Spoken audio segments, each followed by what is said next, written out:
네, 식구님 다시 한번 인사드리겠습니다. 안녕하세요. 반갑습니다. 네, 아까 말씀드린 것처럼 오늘은 원리 강의로서 예배를 준비했습니다. 오늘 말씀드릴 원리 강의의 제목은 아브라함의 믿음과 교훈이 되겠습니다. 우리 원리에서는 아브라함 노정이 되겠죠. 먼저 천성경에 나오는 참부모님의 말씀 한 부분을 훈독하겠습니다. 통일원리는 하나님의 아들, 딸이 되는 원리입니다. 하나님의 충신 열려 하나님의 효자, 효녀가 되자는 원리이기도 합니다. 이러한 통일교회의 원리는 과거에도 없었고 앞으로 미래에도 없을 하나밖에 없는 원리입니다. 이런 면에서 배짱을 가질만 합니다. 불어난 장래에 통일교회가 세계를 움직일 때가 올 것입니다. 대한민국이 문제가 아닙니다. 통일원리는 보다 높은 진리, 보다 높은 사상, 보다 높은 뜻, 보다 높은 생활관, 보다 높은 행동관으로서 만민이 따라야 할 역사와 시대와 미래의 결과체입니다. 이렇게 귀한 말씀이 있습니다. 자, 이런 우리 통일 원리는 바로 인류가 풀지 못한 모든 질문들에 대한 해답을 제시하고 있습니다. 하나님께서 인간을 창조하신 목적은 무엇인가? 인간은 어떻게 타락되어 이 세상이 이처럼 죄악의 세상이 되었는가? 이 땅에 어떻게 영구적 평화세계를 이룰 수 있는가? 이런 궁극적인 문제에 대한 해답을 명쾌하게 제시하고 있습니다. 따라서 이 타락한 인간, 이 죄악된 이 세계를 하나님은 어떻게 구원해 나오시는 걸까요? 성경에 보면 창세기 2장 17절에 하나님께서 따먹으면 정령코 죽으리라, 이 선악과를 따먹는 날 죽는다고 계명의 말씀을 주셨습니다. 만일 인간 시조 아담과 해와가 이 하나님의 말씀, 하나님의 계명을 절대적으로 믿었더라면 바로 이 땅에 하나님이 바라셨던 창조 이상 세계가 건설되었을 것입니다.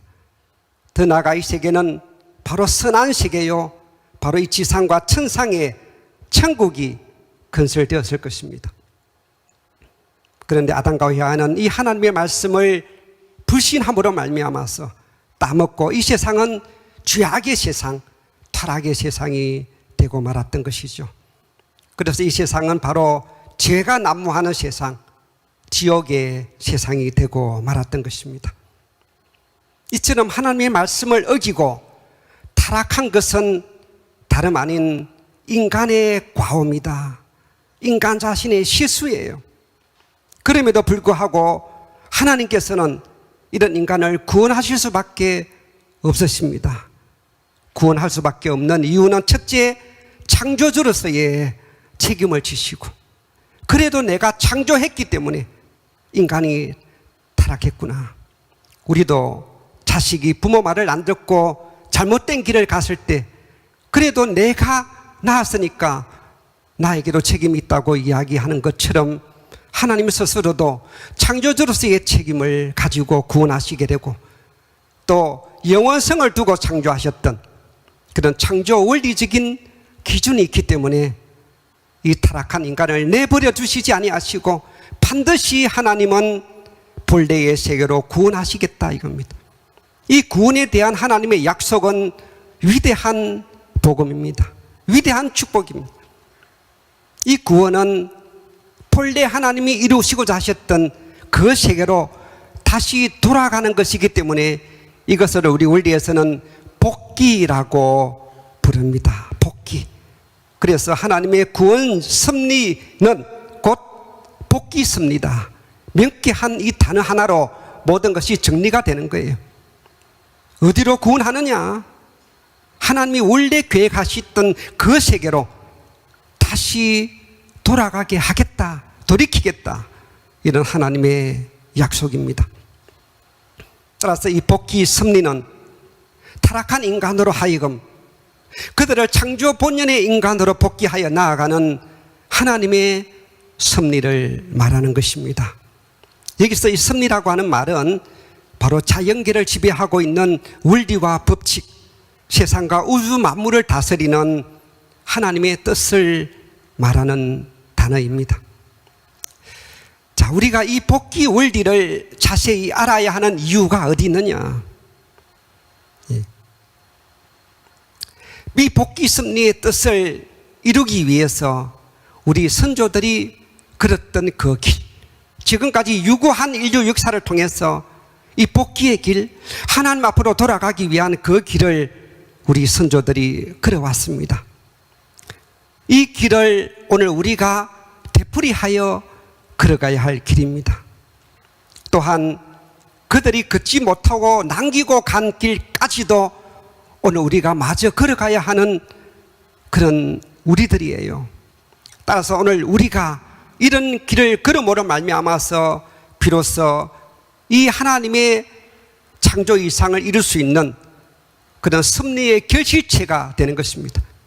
그러기 위해서는 하나님이 가르쳐 주신 이 복귀의 길, 이 복귀 원리를 타락 인간이 모르고서는 생명의 길, 하나님 앞으로 가는 그 길을 찾을 수가 없기 때문에 복귀 원리를 확실히 알아야 하는 이유가 여기에 있는 것입니다.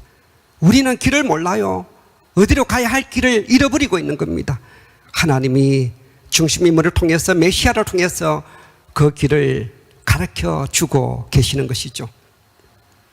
따라서 우리 원리에 보면 타락한 인간은 메시아를 위한 기대를 세워서 메시아를 만나야만이 원죄를 벗고 창조 본연의 인간으로 돌아갈 수 있습니다. 이 메시아를 맞이하기 위해서는 믿음의 기대와 실체의 기대를 탕감복귀하는 그런 기대 위에 메시아를 맞이할 수가 있습니다. 믿음의 기대는 아담이 하나님 앞으로 하나님의 말씀을 믿어야 했던 그런 믿음을 다시 회복하는 것이고, 실체의 기대는 실제 하나님의 아들, 딸의 자리에 서야 된다는 것을 말하는 것입니다. 자, 그래서 이 아브라함 노정을 중심 삼고 이런 믿음의 기대와 실체의 기대를 어떻게 이루어 나왔는지 그것을 확실히 알아보도록 하겠습니다. 자, 여기 전에 한 카트가 있는데요. 이 아브라함 가정을 중심한 이 복귀 섭리를 오늘 말씀을 드릴 텐데요. 이 내용은 성경에 보면 창세기에 이 아브라함 노정에 대한 상세한 기록이 나와 있습니다. 여러분 성경을 읽어보시면 정말 놀라운 내용들이 많이 들어있어요. 창세기 1장 1절 하나님이 주시고자 하시는 그 말씀은 태초에 하나님이 세상을 창조하셨다. 하나님이 주시고자 하시는 그 말씀을 가장 으뜸이 되는 내용이 있다면 그는 성경 66권 가운데 첫머리에 적어놓지 않겠습니까? 다른 이야기 할 필요 없어. 내가 이 세상을 창조하였느니라. 그걸 하나님께서 창세기 1장 1절에 말씀하고 계십니다. 그로부터 이 창세기에는 하나님의 창조에 대한 내용, 그리고 인간의 타락에 대한 내용, 아담 가정에서 일어난 사건들, 더 나아가서 1600년이 지난 노아 가정에서 일어난 사건들, 더 나아가서 바벨탑 사건까지 창세기 1장에서 11장까지의 기록이 나오고 12장부터 아브라함 가정이 출현하게 됩니다. 그런데 이 아브라함 가정에 대한 이야기가 아브라함으로부터 그의 아들 이삭, 그 다음에 야곱, 요셉에 이르기까지 이 4대에 대한 내용이 자그마치 창세기 12장부터 50장까지 39장에 걸쳐서 아주 상세하게 기록되어 있습니다. 성경을 보면은 하나님은 당신이 세우신 중심인물을 통해서는 조그마한 사건들까지 상세하게 기록해 놓았지만 하나님의 섭리에 관계없는 그 기간은 1600년 동안 침묵하신 거예요. 1600년 동안 한 줄도 기록하지 않았습니다. 족보만 기록해 놓았을 뿐. 아담이 실패하고 나서 1600년 만에 노아가 실패하고 나서 400년 동안 바벨탑 사건 외에는 한 줄도 기록이 없습니다. 이처럼 하나님의 섭리는 중심인물을 통해서만 이루어나가시고 거기에만 하나님이 개입하시고 관심을 갖는 거예요. 그래서 아브라함 가정을 39장에 걸쳐서 성사하게, 성서에 상세하게 기록해 놓았다는 것은 아브라함 가정이 하나님의 섭리에 얼마나 중요한 인물이냐, 그것을 알 수가 있는 것이죠. 이런 성서의 기록들을 아무 생각 없이 읽어버리면 이 기록이 무엇을 의미하는지, 하나님의 구원 섭리에 어떠한 의미가 있는지를 도저히 알 길이 없어요. 하나의 그냥 역사적인 사건일 뿐으로 받아들이고 있는 겁니다. 대부분의 지금 기독교인들은. 그러나 참부모님 말씀에 의하면 성경은 하나님의 구원 섭리 역사를 기록한 비밀 계시서이다. 그것은 오직 하나님이 보내신 메시아에 의해서만 밝혀지게 되어 있다고 말씀하셨습니다. 그 비밀을 오늘 여러분들에게 소개하는데요, 이 아담 가정부터 장관 6천년의 역사를 다 소개하려고 그러면 너무 길잖아요. 그래서 기회 있을 때마다, 작년에 제가 아담 가정을 강의를 했고 노아 가정을 뛰어넘어서 오늘은 아브라함 가정, 워낙 중요하니까 이 내용을 짧은 시간에 중요한 부분들만 소개하도록 하겠습니다. 네, 자, 그래서 하나님 앞으로 돌아가는 그 길, 바로 메시아를 만나기 위한 그 길, 그래서 우리 인간이 세워야 하는 책임 분담입니다. 우리 인간이, 하나님이 다 할 수 있었으면 이미 옛날에 구원했죠. 악은 한순간에 썰어버리고. 그러나 하나님의 이 뜻은 하나님 혼자서 할 수가 없어요. 바로 우리 인간의 책임 분담이 가담되지 않으면 완성할 수가 없기 때문에 하나님도 어쩔 수 없는 겁니다. 우리 인간의 책임 분담, 메시아를 만나기 위한 책임 분담, 그것이 바로 아담이 잃어버렸던 믿음의 기대와 실체의 기대를 탕감복귀하는 것입니다. 아브라함 가정에서 이것을 어떻게 탕감복귀했는지, 과연 이 섭리를 성공했는지 살펴보는 시간이 되겠습니다. 믿음의 기대를 복귀하기 위해서는 중심인물이 있어야 합니다. 이 중심인물은 하나님이 택하십니다. 노아를 하나님이 중심인물로 택하셨지만 노아 가정에서 함의 실수로 말미암아서 그 뜻이 실패로 돌아가고 말았던 것이죠. 그로부터 하나님은 이 10대 400년 만에 아브라함을 부르셨습니다. 아브라함이 있었던 그 시절, 아브라함이 살았던 그곳은 갈대아 우르라고 하는 곳인데요, 갈대, 성경에 보면은 갈대아라고 하는 그 지방에 우르라고 하는 왕국이 있었습니다. 그 나라는 아주 이방 잡신들만 섬기는 이교도들이 득실거리는 그런 지방이었어요. 그 가운데에 우상장사, 하나님이 가장 싫어하는 우상장사, 하나님의 모세의 십계명을 통해서 하나님 외에 다른 신을 섬기지 말라라고 하는 것을 십계명 1호에 말씀하셨을 정도로 그렇게 중요하게 하나님이 여기는 이 신앙의 중심, 바로 잡신 우상을 섬기는 그 테라의 아들로 태어났습니다. 그런데 어떻게 아브라함이 하나님을 섬기게 되었을까요? 놀랍죠. 놀라운 겁니다. 성경에는 기록이 없지만 이스라엘에 이런 전설이 내려오고 있다고 합니다. 전설이. 예. 이 아브라함이 아버지가 우상 장사하고 우상을 섬기는 신당을 모시고 있는 것을 정말 못마땅하게 이겨서 하루는 그 신당에 들어가서 이 몽둥이로 그 우상들을 다 부숴버렸어요. 그리고 가장 큰 우상의 손에다가 몽둥이를 딱 집어넣고 나왔습니다. 아버지가 들어가 보니까 그렇게 아끼던 우상들이 다 깨트려져 버리는 거예요. 그래서 아브라함을 불러가지고 이거 누가 했느냐고, 누구 짓이냐고 짐작은 가지만 아브라함이 능청스럽게 대답했답니다.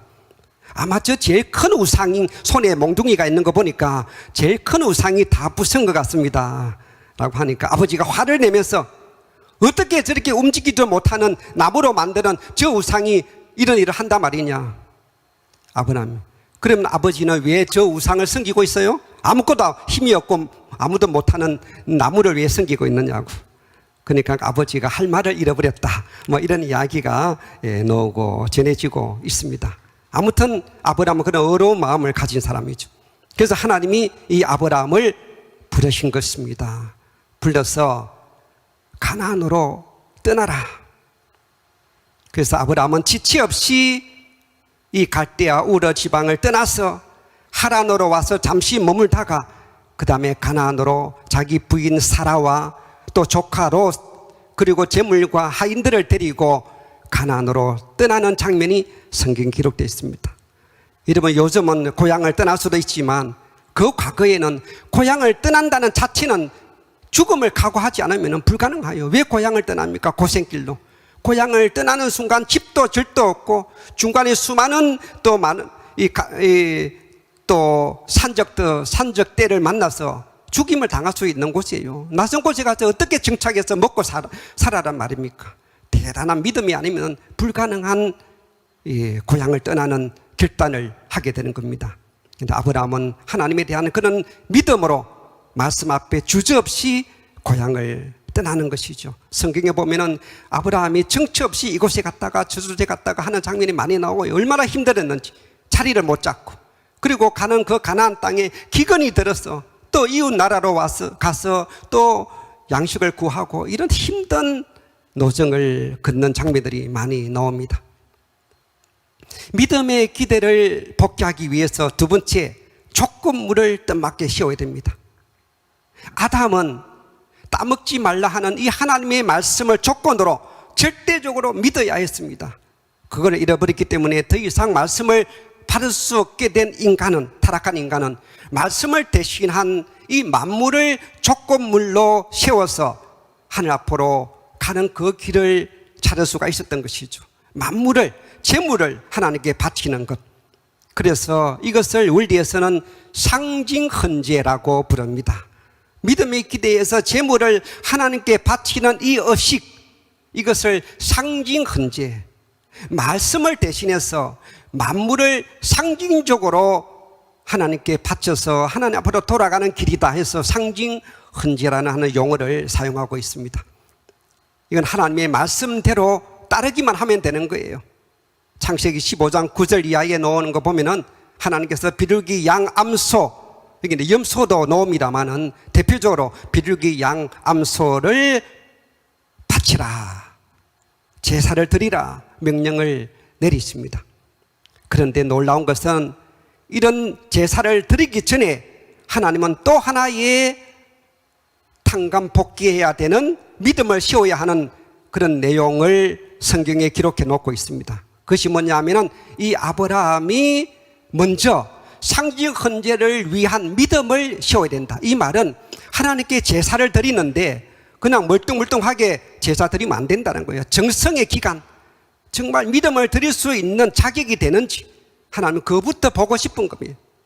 그래서 이런 믿음을 위한, 상징 헌제를 위한 믿음을 세우는 그런 내용들이 성경에 기록되어 있는 겁니다. 그래서 상징 헌제를 위한 믿음, 그것이 창세기 12장 10절 이하에 나오는데요. 이 아브라함이 어떤 인물이에요? 아브라함은 노아를 대신한 인물이고 더 나아가서 인간 시조 아담의 입장을 복귀하는 그런 입장이에요. 그래서 아담 가정에서 잃어버린 것을 먼저 복귀해야 하는 상징적인 조건을 먼저 세워야 했던 것입니다. 하나님의 가슴에는 이 아담이 타락함으로 말미암아서 천추만대에 이르는 슬픔을 가지게 되었다고 원리에 나옵니다. 여러분, 천추만대에 이르는 슬픔이라는 단어가 상상이 되나요? 이 하나님이 아담 가정에 그렸던 그 놀라운 소망, 그 이상, 그 뜻 얼마나 컸겠어요. 하늘의 별들처럼 땅의 모래처럼 무궁무진하게 이어질 이 세계를 꿈꾸셨던 하나님. 그런데 아담이 하나님의 말씀을 어기고 선악과를 따먹는 그 순간 하나님은 앞이 깜깜하고 하늘이 무너지는 슬픔을 느끼게 되었다는 것이죠. 그래서 하나님의 가슴 속에는 아무리 세월이 흘러도 지금도 아담 가정만 생각하면 가슴이 먹먹해지고 가슴이 철렁하는 느낌을 가지시지 않을까 생각이 들어지는 겁니다. 그래서 기회만 되면 아담 가정에서 잃어버렸던 것을 조건적으로라도 상징적으로라도 복귀해야 속이 시원해지겠다는 그런 느낌을 가질 것 같습니다. 그래서 성경에 보면은 이 아담 가정에서 잃어버렸던 것을 다시 탕감복귀하는 내용들이 너무 많이 나온 겁니다. 그래서 아브라함에게도 비둘기 양 암소 3제물을 헌재 드리기 전에 먼저 아담 가정에서 잃어버렸던 것을 탕감복귀부터 먼저 하는 조건을 세우게끔 하신 거예요. 그것이 바로 이 상징 헌재를 위한 믿음인데요. 아담 가정에서 잃어버렸던 것이 너무나 많지만 대표적인 것이 바로 아담과 해와를 사탄에게 빼앗긴 거 아니겠습니까? 그 하나님의 아들과 딸을 사탄에게 빼앗긴 겁니다. 사탄에게 겁탈당하고 사탄에게 유린당했던 것, 잊을 수 없는 아픔이죠. 내 사랑하는 자식을 사탄 마귀 깡패에게 겁탈당했다고 생각해 보세요. 그 축복을, 결혼을 준비하고 있는 딸들이 하나님의 가슴에는 천추만대의 아픔이라는 거예요. 그래서 아담과 해와가 남매지간으로 잘 성장하고 있던 이때에 천사장이 해와를 빼앗아가고 말았죠. 이것을 하나님은 탕감복귀하고 싶은 거예요. 조건적으로라도. 그 내용이 성경에 기록되어 있는 겁니다. 그래서 성경 내용을 보면은 이 가나안에 기근이 생겼어. 기근이. 그래서 그 이웃 나라 애굽으로 이제 가서 양식을 구하러 들어가게 됩니다. 그 나라는 애굽이다 하더라도 하나의 어떤 부족 정도 그다지 크지 않는 나라였을 거예요. 자, 그런데 소문을 듣자 하니까 이 애굽 왕 바로가 좀 여자들을 너무 밝히는 왕이에요. 이쁜 여자 있으면 다 첩으로 삼아버리는 거예요. 후궁으로. 그래서 성경에로 기록되어 있습니다. 아브라함의 부인인 사라가 아리따운 여인이었다. 이 아름다운 자기 부인이 보니까 불안하거든요. 그래서 우리가 서로 남매라고 하자, 부부라고 하지 말고, 그래서 부인과 서로 약속을 하고 들어갔습니다. 아니다 다를까 금방 소문이 나가지고 이쁜 여인이 어디 그 나라에 들어왔다. 그래서 당장 애굽 왕 바로에게 불려갔습니다. 너는 누구냐? 바로 이 사라의 남편이다 하지 않고 오라버니라고 하니까 이 자기 부인을 첩으로 후궁으로 불러가는 대신 이 아브라함에게 많은 이런 뭐라 그럴까요? 이제 그 보면 성경에는 양, 암소, 그 다음에 낙타, 그 다음에 하인들 수두룩하게 그냥 선물로 주는 장면이 나옵니다.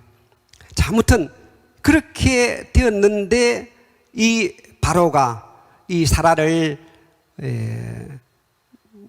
차지하려고 하는 순간 하나님이 나타나서 혼을 냅니다.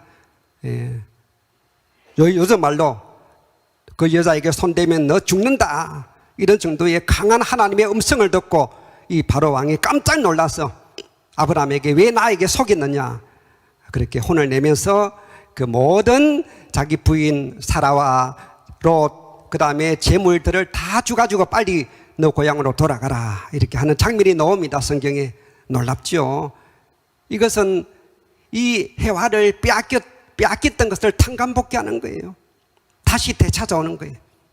이런 내용들이 한 번 더 나옵니다. 나중에 설명하겠습니다만은. 자, 이런 조건을 세운 터전 위에 삼재물을 헌재하게 되는 것이죠. 그런데 성경에 보면은 이 비둘기 양 암소 삼재물을 헌재하는데 비둘기는 작아서 그랬는지 아담이 양과 암소는 쪼개고 마주보게 하고 정말 피를 다 흘렸는데 이 비둘기는 그냥 통째로 바쳐버렸어요. 이것이 죄가 되어져서 하나님의 음성이 들립니다. 너는 정령이 알라. 내 자손이 이방에서 객이 되어 그들을 섬기겠고 그들은 400년 동안 내 자손을 괴롭게 하리라. 비둘기 쫓기지 않는 이 죄가 얼마나 컸으면 400년의 고역이 여기서 그 불로 하나님이 내리게 되는 것입니다. 비둘기 쫓기지 않은 것이 뭐 그리 큰 죄냐? 이런 내용들은 기독교인들은 전혀 알 길이 없어요. 우리 원리로서만 풀려지는 겁니다. 쪼갠다고 하는 것이 뭐냐? 하나님의 섭리에 이 분립 섭리, 쪼개는 섭리는 엄청난 의미를 가지고 있습니다. 쪼갠다는 것은 아담 가정에서 타락한 아담을 아벨과 가인으로 분립했던 섭리가 나오는 거고, 노아 가정에서 홍수 심판을 통해서 선과 악을 갈라버리는 섭리가 나옵니다. 따라서 이 사탄 주관계 내에 있는 이 피조 세계에서 하나님은 반드시 선주권 세계로 분립하시는 섭리를 해 나오시는 것이죠. 따라서 이 사탄과 혈연 관계를 맺었던 모든 물건들은 분립을 하고 우리는 성별을 하는 것처럼 그렇게 분립하는 섭리를 해 나오시는 겁니다. 이런 중요한 의미가 있는 이 쪼개는 의식을 아브라함이 하지 않았다 하는 것은 바로 그 물건은 사탄의 소유물이라는 것을 확인하여 준 것이 되는 것이고, 그 위에 양과 암소 모두 사탄에게 바치는 결과를 초래하게 되었다는 것입니다.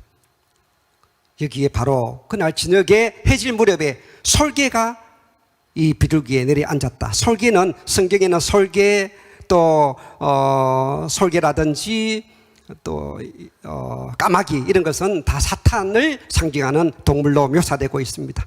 사탄이 재물에 침범했다는 것을 의미하는 것이죠. 자, 그 뒤에 이 아브라함이 이 상징 헌재 드리는 것을 실패하고 난 이후에 이것을 탕감복귀할 수 있도록 하나님은 또 한 번의 기회를 주신 것이 바로 이삭을 번제로 드리라 하는 장면이 나옵니다. 그 이후에 많은 사건들이 성경에 기록되어 있는데요.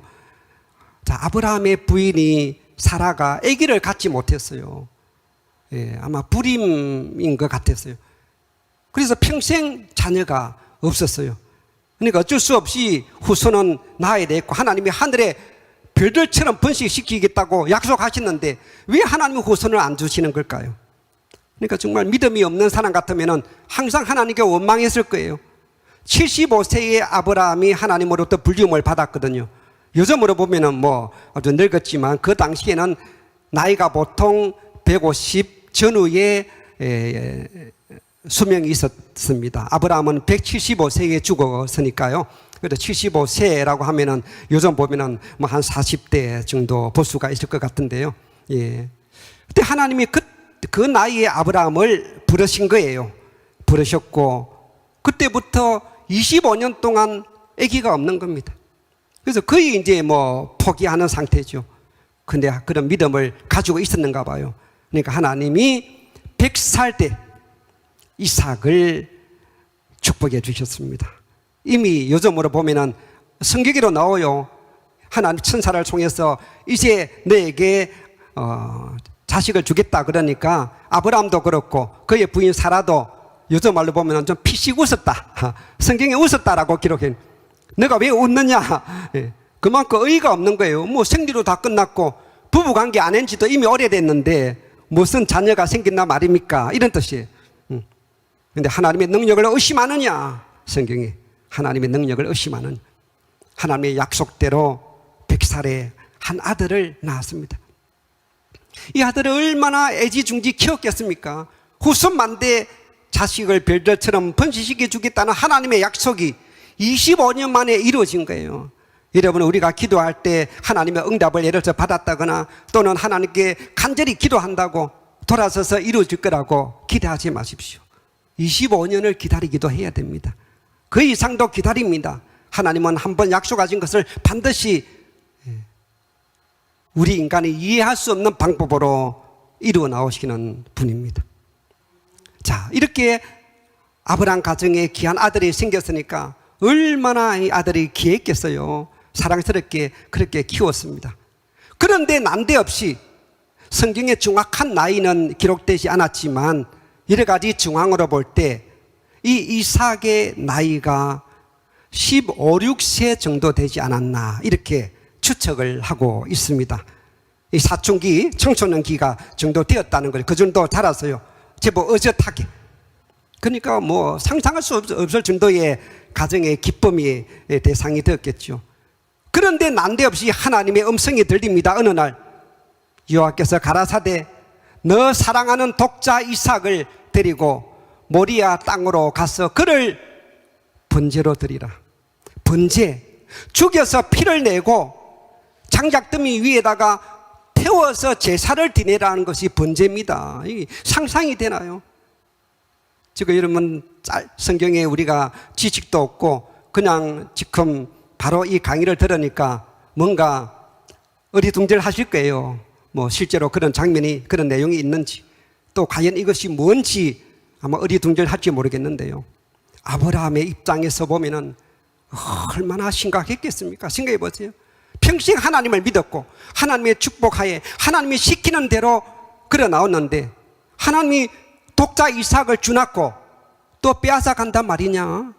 주었을 때는 언제고 또 왜 빼앗아 갑니까? 이런 항의도 할 만하지 않겠습니까?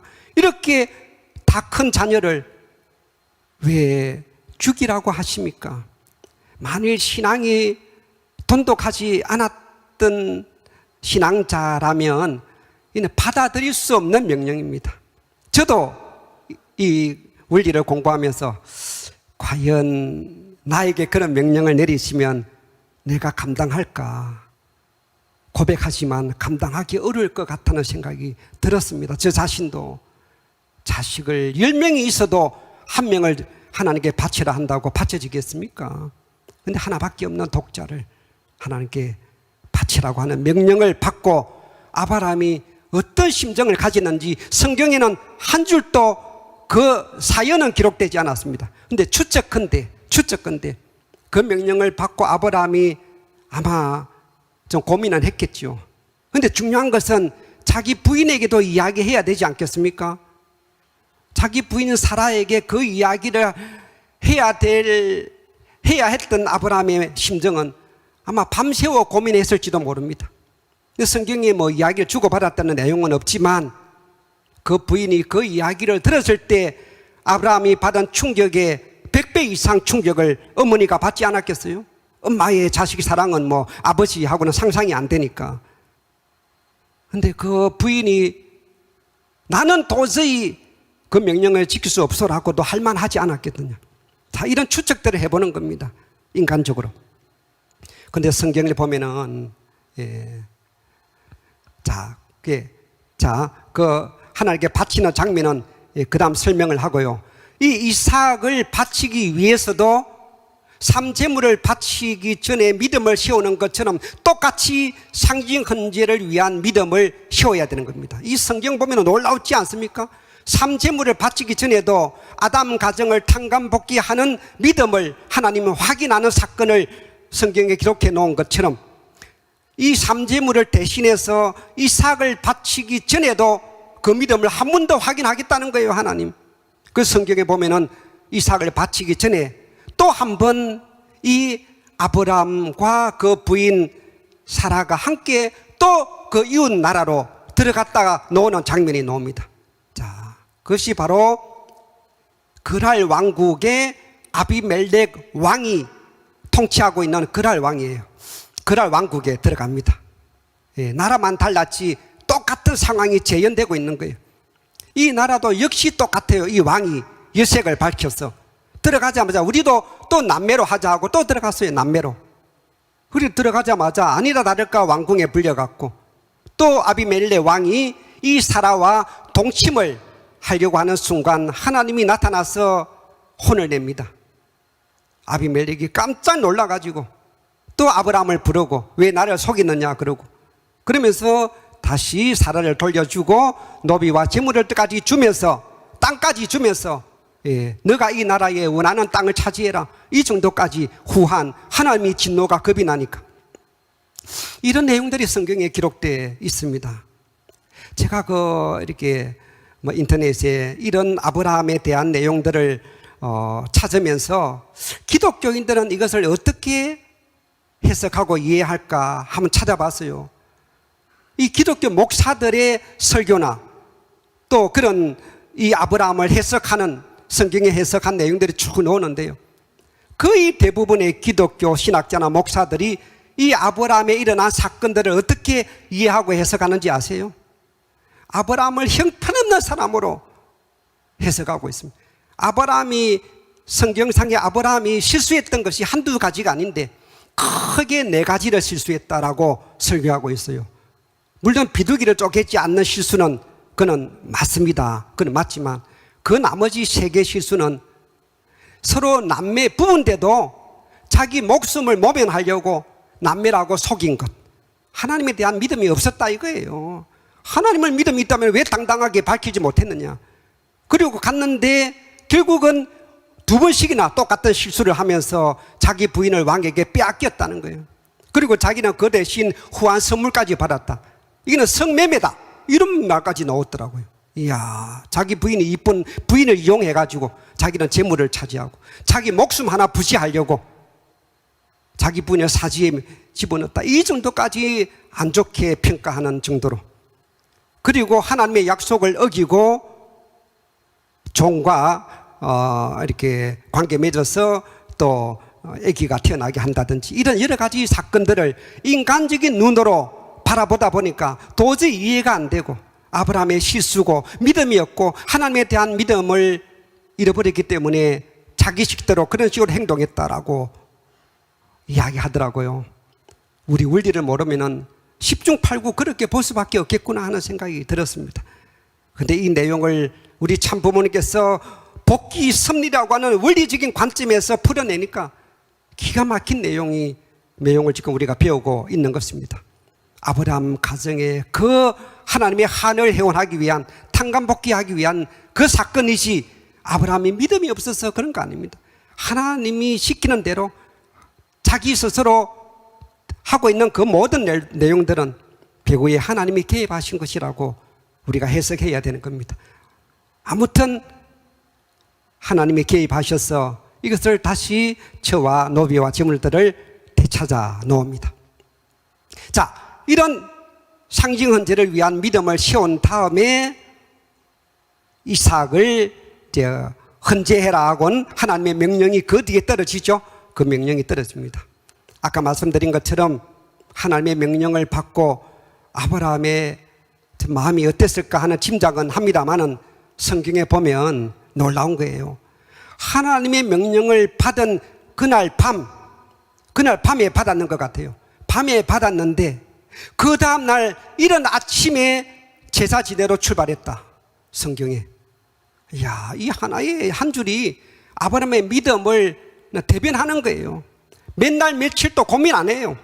바로 행동했다는 것. 야, 오늘 우리도 뭐 하나님 참 부모님의 명령이 있으면 주저거리고 또 남 눈치 보고 다른 사람 하는 거 보고 뭐 이렇게도 할 맛도 할 법도 한데 어떻게 아들을 죽이라고 하는 이 명령 앞에서도 한치의 망설임 없이 이튿날 이른 아침에 나귀에다가 안장을 태우고 제사 준비를 해가지고 그냥 밤새워 준비했다는 거예요. 밤새워. 예. 그리고 부부끼리 밤새워 의논했다는 거고, 이 이삭의 어머니인 사라도 거기에 협조했다는 말이고, 못 모르는 이삭은 그날 제사 지내러 간다 그러니까 매년 제사 지내듯이 올해도 지내는구나 생각하고 못 모르고 따라 나섰겠지요. 따라 나섰고. 그래서 3일의 기간을, 꽤 먼 거리죠. 여러분 3일을 걸어갔다. 정말 먼 거리예요. 한 80km. 근데 그 길을 걸어가면서 뭐 이삭 그냥 따라갔겠지만 이 아브라함 마음은 참 힘들었을 것 같아요. 3일을 걸어가는 그 걸음이. 자, 아무튼 그렇게 3일의 노정을 거쳐서 이제 모리아 산으로 올라가기 직전에 그 종들에게 장작 더미를 아마 짊어지게 했던 것 같은데 그 종은 기다리게 하고 이삭만 데리고 올라갑니다. 근데 이삭 등에다가 장작 더미를 짊어지게 하고 올라갑니다. 근데 이삭이 철이 들었죠. 생각하니까 조금 이상한 게 좀 한두 가지가 아니거든요. 이삭이. 근데 아버지께 질문합니다. 성경에 나와 있어요. 아버지, 왜 이번에는 재물을 안 가지고 가나요? 다른 때 같으면은 맨날 며칠 양을 잡아가지고 준비해가지고 가는데 오늘은 왜 장작 더미만 또 딸랑 가지고 가나요? 이런 질문을 해요. 그 질문을 받은 아브라함의 가슴이 얼마나 찢어질 듯 아프겠습니까? 재물은 바로 너야. 그 말은 차마 못하고 하나님이 예비해 놓았느니라. 그렇게 하면서 데리고 올라갑니다. 아마 이삭도 뭐 눈치를 챘는지 모르겠지만 아무튼 아버지를 따라 올라가서 드디어 모리아산 정상에서 장작더미를 쌓아놨고, 아브라함이 성경에는 상세하게 기록되어 있지 않지만 이삭에게 이제 모든 것을 다 털어놓았겠죠. 이삭아, 하나님이 이런 명령을 주셨다. 여러분, 그 아버지의 이야기를 듣는 이삭, 여러분 이삭 같으면 어떻게 하겠어요? 아버지 지금 미쳤어요? 나를 죽인단 말이에요? 아마 그 순간 그러면 나 살려라 하고 나 집으로 3일 거리를 하루 만에 달려가서 엄마에게 뭐 고백했을 거고 도망갔을지도 몰라요. 자, 그런데 성경에는 반항했다는 기록이 없거든요. 이삭의 신앙이 그래서 위대한 거예요. 아버지 뜻대로 하옵소서 하지 않았을까요? 반항하지 않고 그대로 제물이 됩니다. 그래서 아브라함이 하나님께 마지막 인사를 합니다. 하나님, 당신이 원하시는 대로 내 아들을 당신에게 바치겠나이다 하면서 칼로 이삭을 내리칩니다. 칼로. 그러면 죽었죠. 예. 근데 놀라운 반전이 일어나죠. 성경에 하나님의 역사가 아주 뭐라 그럴까요? 반전의 그런 드라마틱한 게 많이 있는데요. 하나님이 그 순간 나타나십니다. 그 순간 0.1초 사이에 나타나서 죽이지 말라. 이제야 너가 하나님을 경외하는 줄을 아노라. 얼마나 참 극적인 장면이에요. 최고의 극적인 장면이에요. 성경에서. 성경에 창세기 22장 12절에 이렇게 나와 있습니다. 가라사대 사자가 가라. 하나님의 명령을 받은 천사를 말하는 겁니다. 그 아이에게 내 손을 대지 말라. 아무 일도 그에게 하지 말라. 너가 너 아들 독자라도 내게 아끼지 아니하였으니 너가 이제야 하나님을 경외하는 줄을 아노라. 이제야 하나님이 어떤 분이냐 이제 알았느냐 하는 거예요. 너 아들 독자라도 내게 아끼지 아니하였다. 참 이 그림이 참 잘 그려지가 있는 것 같아요. 이 천사가 이 아브라함의 칼을 탁 내리치죠. 손으로 치기 때문에 내리치는 그 순간과 천사가 그 손등을 치는 장면이 극적으로 그림으로 묘사되어 있는데요. 하나님이 이 순간 손을 치면서 멈추라 하신 거예요. 이삭 번제의 결과가 어떻게 되었을까요?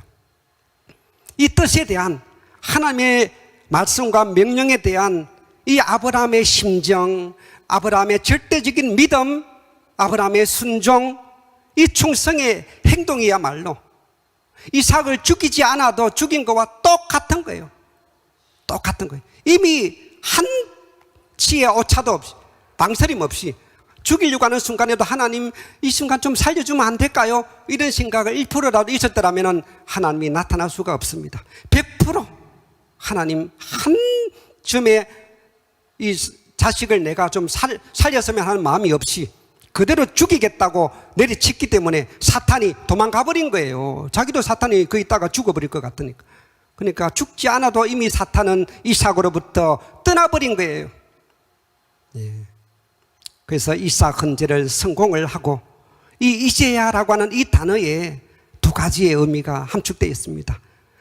이제야 알았느냐? 왜 지난번에는 그 비둘기를 쪼개지 않았느냐? 책망하는 거예요. 실수에 대한 책망. 그리고 이제라도 성공했구나. 너가 성공에 대한 기쁨이 들어있는 단어가 이제야라고 하는 단어입니다. 그래서 아담 가정을 중심한 이 복귀 섭리는 이제 아브라함에서 그의 아들 이삭으로 이제 개성되었습니다. 상속이 되어졌어요. 이 사건으로. 그래서 헌제를 짐삼고 함께 죽었다가, 여러분 이삭만 죽었을까요? 아마 이삭을 죽이고 나서 아브라함이 제정신으로 집에 왔을까 싶어요. 그러니까 아버지도 함께 죽은 거예요.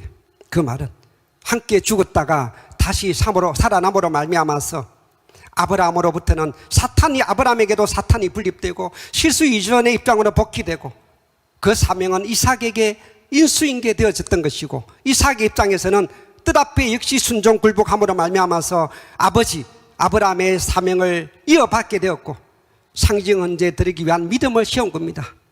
상징 헌제, 믿음의 기대를 세우기 위해서는 반드시 믿음을 세워야 했잖아. 이 사건 자체가 이 모든 것을 다 통과시켰던, 탄감복귀했던 사건이 되었던 겁니다. 그래서 돌아보니까 숲속에 순양이 하나 걸려 있었어요. 그래서 이 아브람과 이삭이 함께 그 순양을 잡아가지고 제사를 바칩니다. 이삭을 대신해서 하나님이 예비해 놓은 그 순양, 그때 맞죠. 그래가지고 그 순양을 제사를 바침으로써 이제 이삭이 뭐가 됐어요?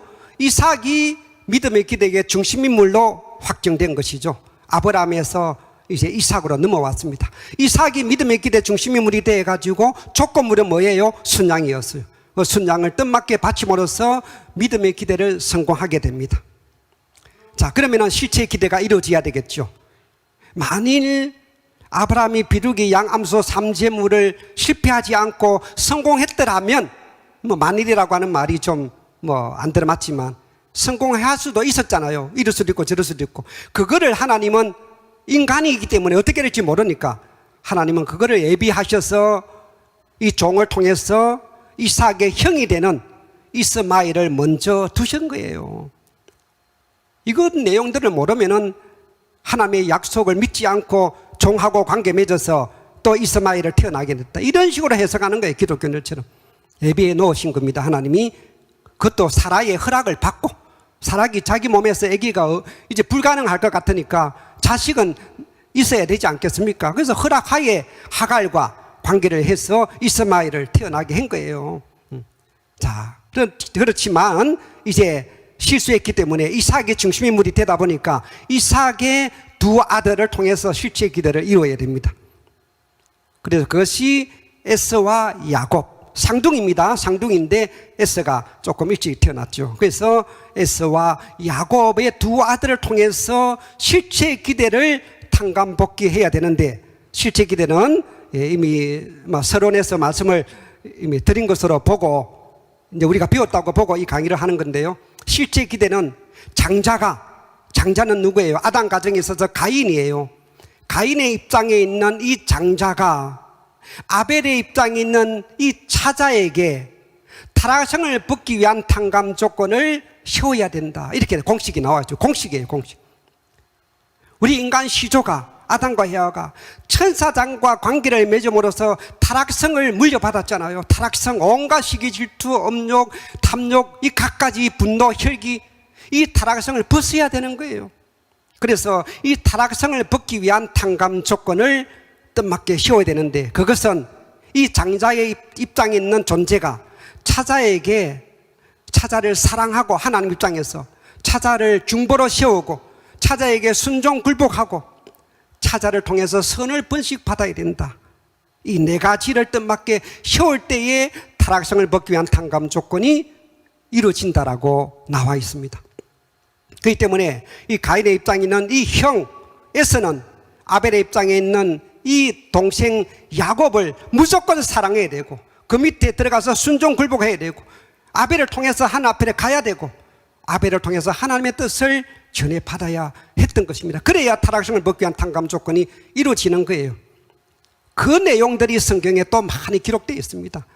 이는 기독교인들은 죽었다 깨어나도 이 내용을 알 길이 없어요. 그 배후에 어떤 의미가 있는지.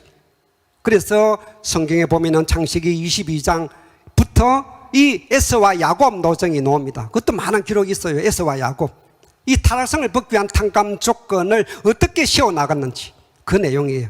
자, 그 내용 설명하면 길어지니까 간단하게 몇 가지만 말씀드리겠습니다. 야곱이 이 아벨의 입장을 탕감복귀하기 위한 섭리가 성경에 크게 세 가지가 있습니다. 개인적으로 장자 기업을 복귀하기 위한 섭리가 떡과 팥죽이 나옵니다. 떡과 팥죽. 그래서 야곱이 좀 가정적인 사람이에요. 그래서 어머니와 함께 어머니 일을 도와주고 떡과 팥죽을 쓰고 있었는데, 이 에서는 좀 사냥도 하고 이런 거 좀 활발한 성격인가 같아요. 그래서 사냥을 하고 돌아오니까 얼마나 냄새가, 맛있는 냄새가 부엌에서 풍기니까 야곱 동생아, 그 팥죽 한 그릇 달라. 그러니까 평소에도 좀 불만이었던 것 같아요. 동생이 한 5분 차이로 내가 늦게 태어났는데 항상 형 노릇만 하려고 하니까, 그래서 나에게 형이라고 한번 불러봐. 그럼 팥죽 한 그릇 주지 그랬는 것 같아요. 그건 뭐 어렵지 않지 뭐. 형 야곱아, 그 팥죽도 이렇게 했는 거예요. 이 하나의 간단한 사건이지만 성경에 기록된 거는 어느 거라도 중심인물을 통해서 섭리하시는 하나님은 다 무슨 뜻이 있어요? 무슨 뜻을 함축하고 내포하고 있는 사건들이라니까요. 이것은 바로 이 차자 아벨이 장자의 입장을, 장자의 기업을 상속받을 수 있는 조건을 이미 씌워버린 거예요. 뜻과 밭쪽으로. 그걸 조건으로 해서 이 차자 야곱이 아버지 이삭으로부터 장자의 기업을 상속받습니다. 축도를 받는 장면이 나옵니다. 네, 그것도 내용이 있지만 어쨌든 축복을 받아요. 그 축복을 빼앗겨 버린 데 대해서 분노가 생겨서 이 에서가 자기 살짝 몰래 어머니하고 같이 공모해가지고 아버지로부터 상속을 받아버렸어요. 축도를. 옛날에는 먼저 축도를 받아버리면 다 넘어가는 것 같아요. 그러니까 에서가 화가 나가지고 이 동생을 죽이려고 이제 준비합니다. 그것을 어머니가 알고 이삭의 부인이 리브가인데요, 참 현명한 부인인 것 같아요. 성경에 보면은 부인의 이름이 몇 명 등장 안 합니다. 이 성경의 많은 내용 중에서 부인의 이름이. 노아의 부인도 이름이 없어요. 예. 근데 부인의 이름이 나오는 것은 정말 중요한 사명을 했을 때만. 그래서 아브라함의 이 부인은 사라, 그리고 그의 아들 이삭의 부인 리브가가 나오는 겁니다. 그래서 리브가가 이 형으로부터 죽임을 당할 것 같으니까 미리 이 야곱을 외삼촌 집으로 피신을 보냅니다. 아마 3일 정도 거리가 되는 곳인데요. 라반. 거기서 21일 동안 고역 생활을 합니다. 그 21일 동안 일어났던 여러 가지 사건들이 성경에 기록되어 있는데요. 예. 자, 거기 보면은 가정적 장자 기업을 복귀하는 기간이었어요. 21일 동안. 자기 부인, 2명의 부인을 또 맞이하고 또 많은 재물을 해가지고 완전히 성공한 거죠. 야곱이. 예. 외삼촌 집에 가서 21일 동안 종살이 하면서 정말 좋은 부인도 얻고 종들도 많이 얻고 그 다음에 많은 재물을 축적해가지고 21일 만에 고향에 돌아옵니다. 21일 만에. 돌아오는 가운데에 야복강에서 밤새워 천사와 실험을 해가지고 싸워 이겨서 천사로부터 이스라엘이라고 하는 칭호를 받습니다. 이스라엘은 승리했다, 승리자라고 하는 뜻이 있거든요. 그래서 지금의 이스라엘의 그 이름의 출발이 바로 야곱에서부터 시작된 겁니다. 다시 말하면 아브라함 가정이죠. 예. 아브라함 가정은요, 아까도 말씀드린 것처럼 하나님의 섭리에, 하나님의 족적에 위대한 족적을 남긴 인물이에요. 그 전에는 노아의 후손들은 뿔뿔이 흩어져 가지고 지멋대로 살고 있었는데 하나님이 아브라함을 찾아 세우는 순간 하나님이 이 땅에 정착할 수 있는 첫 번째 가정이 되었고, 이 아브라함의 믿음으로서 하나님의 뜻맞게 모든 것을 다 이루었기 때문에 하나님의 종족이 시었고 하나님의 민족과 하나님의 국가가 아브라함으로부터 출발된 겁니다. 아브라함이 없는 하나님의 섭리는 있을 수가 없고, 아브라함이 없는 이 땅에 하나님의 참 가정과 종족과 민족은 있을 수 없었던 정도로 좀 위대한 인물이 아브라함입니다. 그래서 믿음의 조상이라고 그러죠. 믿음의 조상. 또한 이 아브라함은 지금 기독교, 유대교, 이슬람의 공통의 조상이고 공통의 믿음의 조상이에요. 이스라엘과 이슬람이 그렇게 싸웠는데도 아브라함 하면은 똑같은 조상이에요. 아브라함. 물론 이슬람의 조상은 이스마일이라고 하고 아까 종에 태어난 그 조상이지만 그 위에 아버지가 아브라함이기 때문에 아브라함을 섬기고 있는 거예요. 자, 그래서 야곱이 이제 아벨의 입장을 탕감복귀하고 나서 고향으로 들어옵니다. 고향에 들어오는데요, 소문을 듣자 하니까 이 고향에서 그 형 에서가 21일 동안 동생을 죽이려 오기만 오봐라. 이 고향은 내 거야. 너는 그냥 타양살이 평생 하다가 죽어라, 이런 거죠. 고향에 못 돌아오게끔. 그래서 장정 400명을 동원해가지고 고향을 지키고 있었어요. 칼을 가지고. 그 장정 400명을 이 야곱이 어떻게 당해냅니까? 자기는 그냥 종들과 부인과 애들과 그 다음에 재물들만 가지고 고향에 지금 오고 있는데 아무런 무기도 없는 이 야곱이 어떻게 형 에서를 이길 수 있을까요? 그렇다고 그래서 도망가 버려야 되나요? 아마 요즘 같으면 내가 고향 굳이 갈 필요 있냐? 죽음을 목숨을 걸고 나 다른 데서도 얼마든지 잘 살 수 있어. 그 정도 재물이라면. 야, 그런데 이 야곱은 하나님과의 약속을 이루어야 되니까, 그 대단한 신앙이잖아요. 나는 아버지의 유업을 이루어야 된다. 내가 축복을 받았으니까, 내가 상속자니까. 그래서 고향에 무조건 들어가야 되는 거예요. 그래서 지혜를 짜냅니다. 성경에 보면은 지혜를. 그래서 그 지혜로 내가 모든 20일 동안 벌었던 재물들은 다 하나님이 축복해 주신 거니까 이거는 한 개도 아깝지 않아. 이 재물을 형 에서에게 다 바치는 한이 있더라도 내가 고향에 가야 된다, 이런 생각을 한 겁니다. 그래서 종들에게 낙타에다가 재물을 가득가득 쌓아가지고 줄줄이 그냥 마을로 들어가는 거예요. 그러니까 이게 뭐냐고 희둥거려지겠죠. 우리 주인 되시는 야곱이 우리 큰 주인이신 에서 형에게 바치라고 하는 재물입니다. 마당에 쌓기 시작하는데 산더미처럼 재물이 쌓이잖아요. 재물 보고 마음이 안 바뀔 사람이 있을까요? 그러니까 형 에서가 마음이 점점 바뀌기 시작합니다. 그러다가 애들이 와서 삼촌 하면서 애들이 안기죠. 또 부인이 와서 아주버님 하지. 마음이 완전히 무장해제가 다 돼버려요. 마지막에 야곱이 등장합니다. 그러면서 7번을 절하고 형에게 찾아가서 끌어안는 거예요. 형은 이미 마음이 다 짧은 그 시간에 풀려버렸어요. 성경에 기록된 내용입니다. 성경에. 자, 에서가 야곱을 사랑하고 환영했다. 21년 동안 칼을 갈고 있었던 에서가 그 순간 마음이 바뀌어서 야곱을 사랑하고 환영했다. 여러분, 얼마나 극적입니까? 이거 누가 이렇게 만들었어요? 우리가 잘못 생각하면은 장자가 차자에게, 또 가인이 아벨에게 무조건 타락성을 벗기 위한 탕감 조건, 사랑하고 중보로 씌우고 순종굴복해야 된다고 그렇게 배우기 쉬웠는데, 이것은 에서가 한 게 아니고 차자가 그렇게 만들었어요. 너 장자니까 나에게 원리적으로 보면 순종굴복해야 돼, 이게 아니고 차자가 그렇게 만들어버렸다는 거예요. 감동을 주었어, 장자를. 이 놀라운 거죠. 그래서 타락성을 벗기 위한 탕감 조건이 성공되고 실제 기대가 성공합니다. 성경에 보면은 이 극적인 에서와 야곱의 상봉의 장면이 나옵니다. 창세기 33장 3절 이하에 보면 몸을 야곱이 7번 땅에 굽히며 그 형 에서에게 가까이 하니 에서가 달려와서 그를 맞아서 안고 목을 서로 맞대고 그와 입 맞추고 피차 우니라. 야곱 대단하죠. 서로 끌어안고 참 그는 눈물로 상봉을 하게 되었다는 사실입니다. 자, 이 사건으로 하나님의 한이 다 풀려져 버렸어요. 하나님. 자, 이 상봉을 저는 우리 참 부모님의 노정을 보면, 참 부모님, 바로 김일성 주석과 우리 참 아버님, 참 부모님의 상봉은 에서와 야곱이 상봉이라고 하지 않았습니까? 몇십 년이에요. 이 긴 기간 동안 공산주의자와 반공주의자가 서로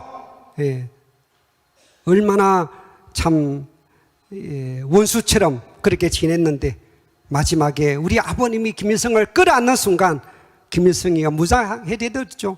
그 순간 모든 게 다 풀려버린 겁니다. 그러니까 박수 한번 보내주시기 바랍니다.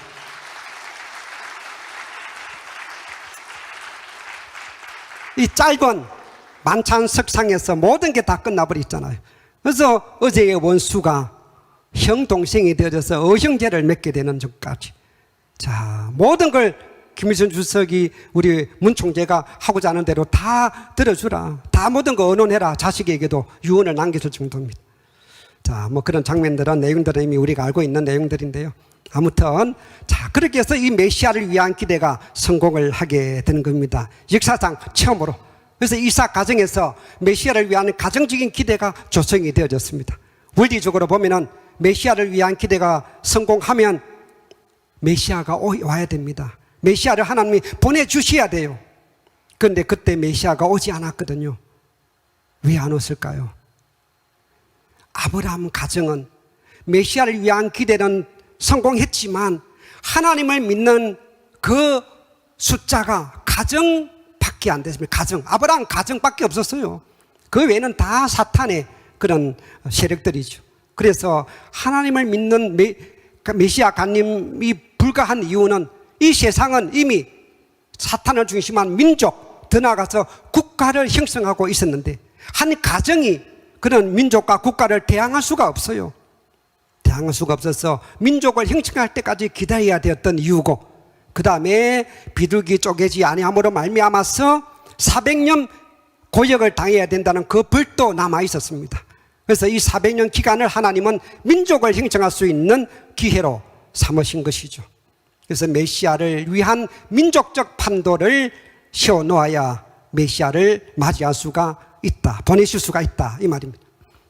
자, 여기서 끝납니다. 아브라함. 성경에 보면은 아브라함 이후 이제 야곱과 에서가 정착을 하고 난 다음에 그 다음에 야곱의 자식이 12명이 태어나요. 아들들만 12명.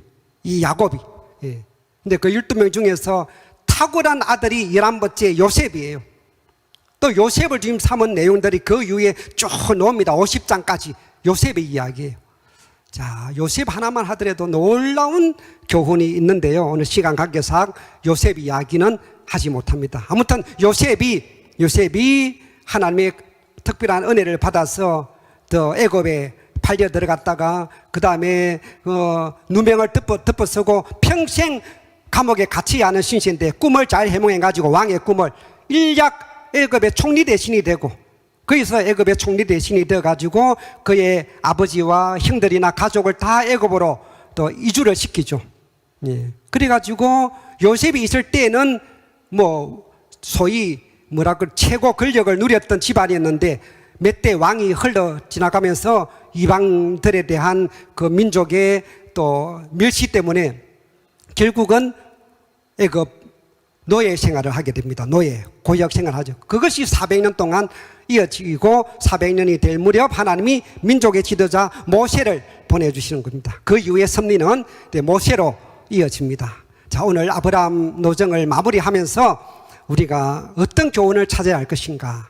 우리가 원리 공부하는 목적은 역사 공부하는 것이 아닙니다. 지식을 찾자는 것이 아니에요. 그 역사적인 중심 인물들을 통해서 하나님이 어떤 섭리를 해 나오시는지, 그것에서 일어난 여러 가지 사건들이 오늘 우리의 신앙생활에 어떠한 교훈으로 삼을 것인가.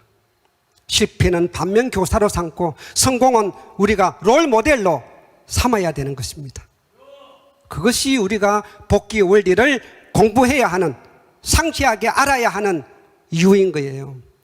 아브라함을 통해서 우리가 어떤 교훈을 찾을 것인가. 첫째, 뜻성사에 대한 애정. 하나님의 뜻, 창조 목적이죠. 이 창조 목적을 이루시고자 하시는 하나님의 이 뜻성사에 대한 애정은 하나님 혼자서는 하나님의 책임으로 이룰 수가 없어요. 원리 보면 하나님의 책임이 95%고 인간의 책임을 5%라고 했는데 아버님께서는 때로는 하나님의 책임이 98%, 우리 인간이 2%도 안 된다라고도 말씀하신 내용이 있습니다. 거의 하나님이 다 하셔요. 거기에다가 우리 인간의 책임이 가담되지 않으면은 100%가 안 된다는 거예요. 물이 100도가 돼야 끓는 것처럼. 그러니까 우리 인간 책임이 그만큼 중요합니다. 작지만 그 작은 것은 우리 인간으로서는 최선을 다하고 100%다 했을 때 하나님 책임 앞에 2%도 안 된다, 이런 것이에요. 우리는 조금만 하면 된다, 이런 뜻이 아니라 최선을 다해야 되는 것이죠. 자, 두 번째, 인간에 대한 애정. 그는 절대적으로 애정할 수가 없어요. 인간은 언제 변덕을 부리고 언제 바뀔지 모르니까 하나님이 인간 책임 분담을 다하지 못하면 다른 인물로 바꿔야 되니까 상대적으로 애정하십니다. 인간 책임 분담을 다하지 못할 때 뜻은 연장되고 보다 더 큰 탕감 조건이 주어지더라 하는 것을 이삭 헌지를 통해서 배우게 됩니다. 재물은 반드시 쪼개야 된다. 이게 중요한 겁니다. 쪼갠다고 아까 말씀드렸지만 우리들도 우리의 삶 속에서 우리 신앙길을 걸어가면서 이 세상이 아직도 사탄이 넘실대는 세상이기 때문에 끊임없이 분립생활, 성별생활 해야 되는 거예요. 그래서 이 사탄의 세력이 틈타지 않게끔 쪼개는 생활, 분립해내는 생활을 철저히 해야 되는 겁니다. 마음을 분립해야 되죠. 내 마음에 온갖 음욕, 탐욕 갖가지 들어오고 있으니까 끊임없이 마음을 분별하기 위해서 정성을 들여야 되고, 마음을 분립하는 생활을 하고, 성지에 올라가서 기도해야 되고, 깨끗하고 성별된 삶을 살아야 되는 이유는 내 마음을 분립해야 되고, 환경, 우리 주변의 환경이 얼마나 좀 나쁜 환경이 많습니까? 그 환경 속에 살면은 같이 휩쓸려요. 뭐 맹모 삼천지교, 맹모도 자식을 위해서 이사를 3번이나 옮긴 것처럼 우리도 우리 주변에 환경이 안 좋으면 좋은 환경으로 이사를 가야 됩니다. 설악으로 이사를 많이 오셨는데요. 좋죠. 예, 환경. 예. 그 다음에 관계, 친구 관계, 이웃 관계. 그 친구들이, 내 이웃이 직장 동료가 나를 교회 나가는 것을 방해하고 1년만 되면은 뭐 술 먹으러 가자, 놀러 가자 이렇게 하는 친구가 있으면 죄송하지만 분립해버려야 됩니다. 너하고 이제 친구 안 하고 싶어. 뭔가 관계도 분립해야 되고, 상대도 하지 말아야 되고, 성별과 정성, 이 모든 분립 생활이 우리 생활에, 신앙생활에 대단히 중요한 겁니다. 가장 본받아야 할 신앙적 교훈, 이거는 원리에서는 나와 있지 않지만 제가 설교를 통해서나 다른 방법으로 보충 설명하는 내용들이에요. 여러 가지 내용들을 종합해가지고 본받아야 할 신앙적인 교훈이다. 첫째, 위대한 여성 사라를 본받자. 사라처럼 살아라. 이름도 말도 비슷하죠. 뉘앙스가. 사라라고 하는 인물이 얼마나 위대한 인물인지 몰라요. 깊이 공부할수록 대단한 인물이 바로 사라입니다. 아브라함 혼자서 아무리 믿음이 좋다고 쫓아나가도 부인의 협조가 없으면 불가능한 겁니다. 어느 한 번 부인이 틀었다는 내용이 없어요. 100% 아브라함의 믿음과 하나 되었던 위대한 부인, 내조가 그만큼 중요한 것이죠. 절대적으로 남편을 믿었던 사라의 믿음, 서로를 의심하지 않았던 부부의 사랑과 신뢰. 여러분, 애굽이나 그랄 왕국에 갔을 때 우리가 남매로 하자, 당신은 좋아서 이쁘다고 가면은 나는 죽임을 당할지 몰라, 이런 정말 얼마나 위험한 상황이에요. 그런데 사라가 남편에 대한 절대적인 믿음을 가지고 있었던 것이죠. 그러니까 남편을 믿고 내가 붙잡혀 가더라도 남편이 나를 구해낼 거야, 또는 남편의 믿음으로 하나님이 나를 구해낼 거야 하는 믿음이 있었기 때문에 그런 약속을 할 수 있었던 것이죠. 그러니까 서로에 대한 사랑과 믿음, 그런 믿음이 없었더라면 하나님의 개입할 수 없어요. 왜 해와는 천사장이 해와를 빼앗아갈 때 하나님은 안 나타나고 사라는 나타났나요? 물어보면 뭐라고 대답할 거예요? 해와는 이미 하나님과 이미 때 아닌 때에 때의 것을 바라는 과분한 욕망이 동기가 되어서 천사장에게 넘어가 버린 거고요. 마음이 빼앗겨 버린 거고, 사라는 그 왕이 겁탈하는 그 마지막 순간까지도 하나님에 대한 믿음, 남편에 대한 사랑과 신뢰를 가지고 있었기 때문에 역사할 수 있던, 예, 그게 중요한 거예요. 포인트입니다. 해와의 불신, 이 해와의 타락을 탕감했던 인물이 사라입니다. 하나님의 한을 헤아렸던 인물이 바로 사라였어요. 사라 때문에 메시아를 보낼 수 있었다고 하는 말까지 넣을 정도로 이 사라의 믿음은 우리 여성들이 본받아야 할 믿음이 롤 모델이 아닌가 생각이 들어지고, 아브라함의 위대함 더 말할 것도 없죠. 자식 이삭, 자식을 닮게 만드는 겁니다. 아브라함의 신앙을 자기 자식에게 물려줄 수 있었다는 것은 대단한 가정교육이나 신앙교육이 철저했다는 것이죠. 이삭이 그 아버지의 신앙을 상속받았다. 그리고 어떻게 자기 부인과 자식 앞에 존경받을 수 있을 것인가, 이 질문에 대한 반성을 우리 각자가 하게 됩니다. 저 자신도 과연 내 부인과 내 자식에게 내가 존경받을 수 있을까? 내가 하고자 하는 그 일에 이렇게 순종하고 따라오게 할 수 있을까? 아버지가 하려고 하는데 부인이 자기 자식이 대꾸하지 않고 따라갈 수 있을까? 평소에 신뢰와 존경이 있어야 가능하죠. 우리 남편 하는 거는 못 믿어. 그럼 뭐 안 따라가는 거예요. 남편이 하면 항상 엉뚱한 데로 가. 이러면 자기 부인이 자식이 아버지 말 안 듣는 거예요. 대단히 중요한 게 바로 아브라함이 참 그런 자기 조카 롯까지도 따라왔잖아요. 롯까지도 얼마나 참 존중받았고 노비들도 다 따라갔고 평소에 존중받는 인물이었다 하는 생각을 인격적으로 생각하게 됩니다. 이 야곱의 위대함, 이 3대죠. 3대 야곱, 역사 이래 처음으로 메시아를 위한 기대를 승리한 인물이죠. 처음으로 실제 기대를 조성하고 애써 형을 지혜로서 굴복시켰던 사람입니다. 자, 성경에 보면은 출애굽기 3장 6절 또는 15절에 이런 내용이 나옵니다. 나는 아브라함의 하나님이요 이삭의 하나님이요 야곱의 하나님이다. 여러분, 이 한 줄이 가지고 있는 그 의미가 얼마나 깊은지 좀 참 깨닫게 되었어요. 하나님이 나는 아브라함의 하나님, 이삭의 하나님, 야곱의 하나님이다. 이런 말을 여러분 할 수 있을까요? 하나님이 대단하신 하나님이. 예. 근데 우리가 보면 참 우리가 자식이 별로면 사람들 앞에 이게 내 자식이요, 내보다 좀 못하면 예를 들어서 자식을 그렇게 소개하겠죠. 근데 아버지보다 자식이 훌륭하면 내 자식의 아버지요라고 하고 싶죠. 내 자식이 더 유명하니까 이 자식의 나는 애비 되는 사람이요 하면서 어깨를 우쭐하고 싶은 것이죠. 하나님이 바로 그거예요. 자식을 먼저 세운 것.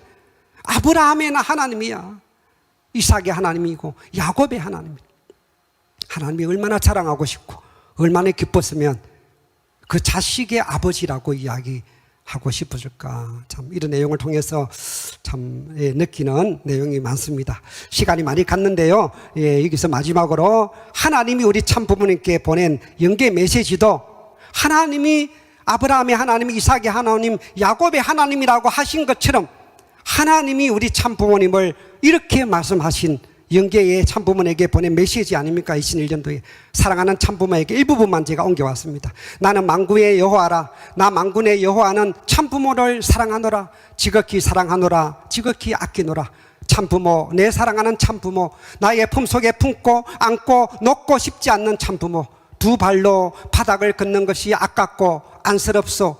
밤이 새도록 붙들고 하소연하고 싶소. 만군의 여호와는 믿어요. 참부모를 믿어요. 그간의 가슴 아픈 사연 뼈저리게 겪어온 고난과 서러움들 여호와는 아노라, 기억하노라, 다 보았노라. 모두가 다 하나님의 죄인 것을 참부모가 참아내고 승리의 기준을 세웠으니 어찌 만군의 여호와가 참부모를 잊으리요. 고맙소, 감사하오, 정말 수고했소. 내 사랑하는 참부모 만세, 인류의 구세주 만세, 만왕의 왕 참부모 만세. 만군의 여호와가 내 사랑하는 참부모에게 간절히 전하노라. 박수 한번 보내주시기 바랍니다.